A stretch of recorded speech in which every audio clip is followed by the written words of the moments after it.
Panie Marszałku, Wysoki Sejmie, Panie Ministrze! Mam zaszczyt przedstawić sprawozdanie Komisji Finansów Publicznych oraz Komisji Spraw Zagranicznych o rządowym projekcie ustawy o ratyfikacji umowy między Rzecząpospolitą Polską a Grenadą o wymianie informacji w sprawach podatkowych, podpisanej w Nowym Jorku dnia 19 lipca 2012 roku, druk nr 938. Komisja Finansów Publicznych oraz Komisja Spraw Zagranicznych po przeprowadzeniu pierwszego czytania oraz po rozpatrzeniu tego projektu ustawy na posiedzeniu w dniu 3 stycznia 2013 roku wnoszą o przyjęcie projektu ustawy. Grenada należy do tzw. rajów podatkowych. Ze względu na stosowane rozwiązania podatkowe OECD umieściła Grenadę na tzw. szarej liście krajów, które nie stosują międzynarodowo uzgodnionych standardów w zakresie opodatkowania. Jednakże Grenada zwiększyła aktywność w zakresie zawierania umów dotyczących wymiany informacji w sprawach podatkowych. Zgodnie z raportem OECD w sprawie postępów w implementacji standardów dotyczących wymiany informacji podatkowej z października 2010 Grenada została usunięta z powyższej szarej listy i wpisana na tzw. białą listę krajów, które wdrożyły międzynarodowo uzgodnione standardy w zakresie opodatkowania.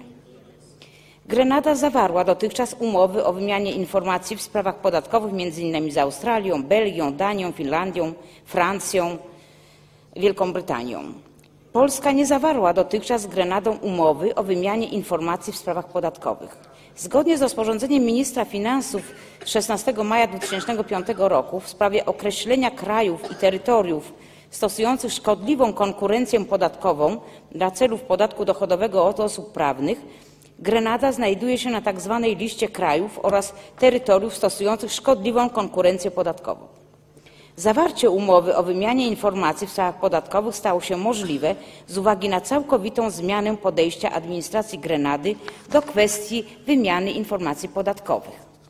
Transparentna polityka w zakresie wymiany informacji spowoduje zmianę statusu Grenady, to jest wykreślenia tego terytorium z listy krajów stosujących szkodliwe praktyki podatkowe. Umowa między Rzecząpospolitą Polską a Grenadą została przygotowana w oparciu o modelową umowę OECD o wymianie informacji w sprawach podatkowych.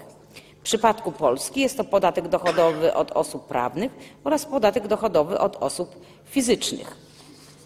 Ratyfikacja umowy między Rzecząpospolitą Polską a Grenadą o wymianie informacji w sprawach podatkowych, podpisanej w Nowym Jorku 19 lipca 2012 roku, jest uzasadniona. W imieniu Komisji Finansów Publicznych oraz Komisji Spraw Zagranicznych wnoszę, aby Wysoki Sejm przyjął projekt ustawy bez poprawek. Dziękuję bardzo.